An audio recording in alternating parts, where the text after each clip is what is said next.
10 ఏళ్ల టీఆర్ఎస్ ప్రభుత్వంలో ఆర్టీసీ ఆస్తులను ధ్వంసం చేసి కుదేలు చేసి కబ్జాలు చేసి ఆర్టీసీ ఉద్యోగులు ఆత్మహత్య కారణమైన వీళ్ళు ఇవాళ ఆర్టీసీ గురించి మాట్లాడుతున్నారు. అదే కాకుండా పేదవాళ్ళు ఎక్కేది ఆర్టీసీ బస్సులు. అలాంటి బస్సుల రేట్లు పెంచి ఇవాళ ఆడవాళ్ళు బస్సులలో వస్తే తట్టుకోలేకపోతున్నారు.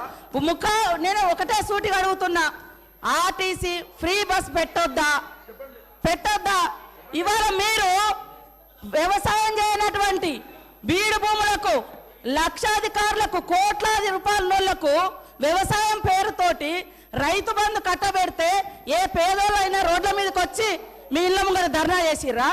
ఈ రోజు ఆటోలను ముందు పెట్టి మీ అధికారం రావాలని ఎప్పుడు మీరు సెంటిమెంట్లను వాడుకొని ఒకరిని ముందు పెడతారు, ఆ తర్వాత మీరు వెనక నుంచి వస్తారు. ఇది మీ నైజం. గతంలో కూడా అగ్గిపుల్లలు దొరకక డ్రామాలు చేస్తే పాపం వేరే పిల్లలు ఆత్మహత్య చేసుకున్నారు. అంటే చేయకూడదు అంటారు. మరి మీరు లక్షల రూపాయలు కోట్ల రూపాయలు ప్రజల మీద అందరి మీద పన్నులేసి ఆ వచ్చిన ధనము రైతు బంధుల పేరుతోటి ఏ పేద మహిళకు ఏ పేదోళ్లకు రూపాయి దక్కలేదు. కానీ మీరు మాత్రము లక్షలు ఎత్తుకున్నప్పుడు ఏ పేదోళ్ళన్న రోడ్ల మీదకి వచ్చి మాకెందుకు ఇవ్వలేదని అడిగిచ్చేటట్టుగా మేమన్నా రెచ్చగొట్టినామా? ఇవాళ అక్క చెల్లెళ్ళు అడుగుతున్నారు, నెలకు 5-6 వేలు మాకు మిగులుతున్నాయి ఆర్టీసీ బస్ తోటి. అంటే వీళ్ళు ఎందుకు తట్టుకోలేకపోతున్నారో నేను అడుగుతున్నా. మరి ఎక్కడ ఏం దొరకనట్టుగా అదే మాట్లాడుతున్నారు. మొత్తం వీళ్ళు అన్ని తీసేయండి. కాబట్టి ఆర్టీసీ బస్సులలో మహిళలు ప్రయాణం చేస్తే మీకేం ప్రాబ్లం అది చెప్పండి. పల్లా రాజేశ్వర రెడ్డి గారు ఏమధ్యక్ష ఇది?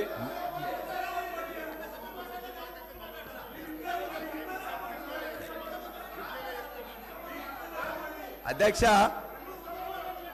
ఇప్పుడు ముఖ్యమంత్రి గారిని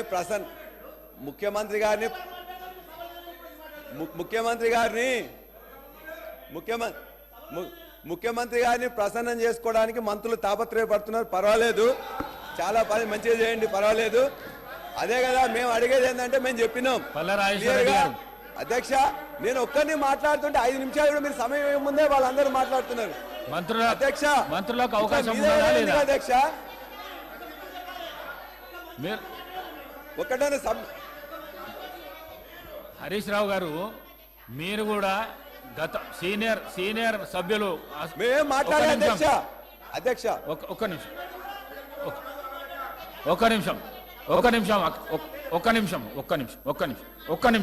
నిమిషం.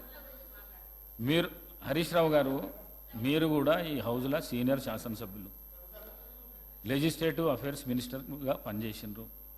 సభా ప్రాంగణంలో ఏమవుతున్నది అనేది అందరికంటే ఎక్కువ మీకు తెలుసు. కానీ మీరు కూడా మధ్యలో కామెంట్ చేస్తే ఇప్పుడు శ్రీధర్ బాబు గారు మాట్లాడతామని అన్నప్పుడు మీరు అట్లెట్లా ఇస్తారు అని అంటున్నాను. వారు లెజిస్లేటివ్ అఫైర్స్ మినిస్టర్, వారికి అధికారం ఉన్నది. ఇంటర్ఫియర్ అయిపోయి క్లారిఫికేషన్ ఇచ్చే అధికారం ఉన్నది. మరి పల్లా